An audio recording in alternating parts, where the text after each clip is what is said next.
Siya si Stella Mackwell, nag-iisang apo at tanging tagapagmana ng isang business tycoon sa loob at labas ng bansa. Ngunit walang nakakaalam yon sa publiko dahil itinago ito ng abuelo. Nung bata pa siya hanggang sa magdalaga. Ang akala niya noon ay ikinahiya siya na ipakilala sa lahat dahil isa siyang babae. Ang akala niya noon ay simpleng buhay lamang ang meron siya.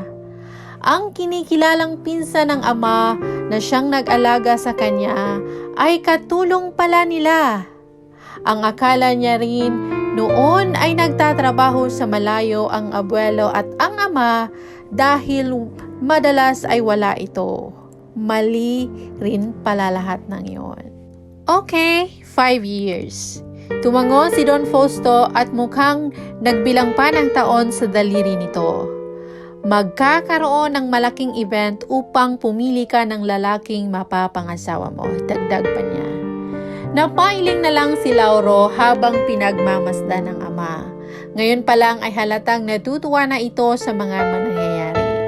Hindi siya nito napasunod noon kaya bumabawi siya sa anak niya. Ilang araw na ang nakakalipas.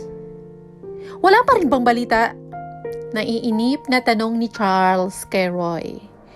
Sorry sir, lahat ng hotel, maging small apartments ay pinagtitingnan ko na, pero wala po siya roon. Galit na binatawan ni Charles ang hawak na pen at masama ang titig na ipinukol sa tauhan. Wala na ba kayong ibang paraan upang mahanap siya at maibalik sa bahay? Napayo ko si Roy kapag ganong tumaas ang timbre ng boses ng binata ay nawawala na ito ng pasensya.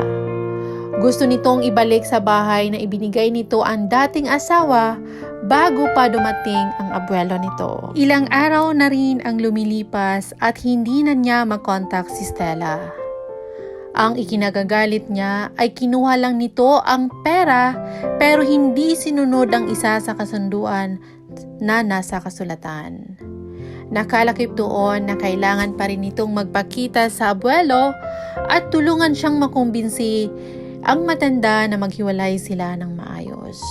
Na walang third wheel na namamagitan kaya nakipag-divorce siya. Nahulog sa malalim na pag-iisip si Charles at iniisip kung saan maaring tumuloy si Stella. Gusto niyang sisihin ang sarili ngayon at hindi niya alam ang ibang family background ng babae. Ni hindi niya alam kung may kamag-anak pa ba ito at taga saan. Bakit ko ba siya inaalala? Mukhang mapera ang lalaking ipinalit niya sa akin. Kaya hindi ito titira sa kali lamang. Pampalubag loob niya sa sariling kalooban. Pero wala kang sapat na ebidensya na lalaking nga niya ang nasa larawan. Kontra ng isang bahagi ng kanyang isipan. Marahas na napabunga ng hangin sa bibig si Charles at kinakastigo ang sarili dahil nahahati ang paniniwala. Naihilamos pa niya ang mga palad sa mukha nang muling bumalik sa balintataw ang nakarehistro sa mukha ni Stella. Nakabalatay sa mukha nito ang lungkot, saya at pagsuko. I love you. Please give me a chance na patunayan ko sa iyo na dahil sa pagmamahal kaya kita pinakasalan.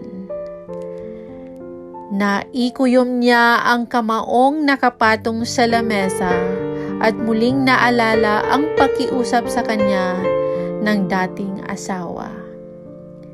Hindi siya naniniwala na pagmamahal ang dahilan ng pagpapakasal ni Stella sa kanya. Naging nurse ito ng abuelo niya noon at ginamit ang kabaitan ng matanda upang piliin ito na ipakasal sa kanya. Nung una niyang kita sa babae ay gusto niya rin ang ugali nito, maalaga sa abuelo niya at malalahanin. Alam din nitong may nobya siya at madalas nakakasama niyon sa pagdalaw sa abuelo na nasa hospital. Ngunit hinihilin pa rin ito ng abuelo niya na ito ang piliing ipakasal sa kanya.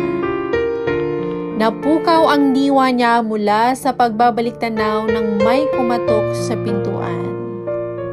"Sir, nasa labas po si Miss Elizabeth," anunsyo ng sekretary.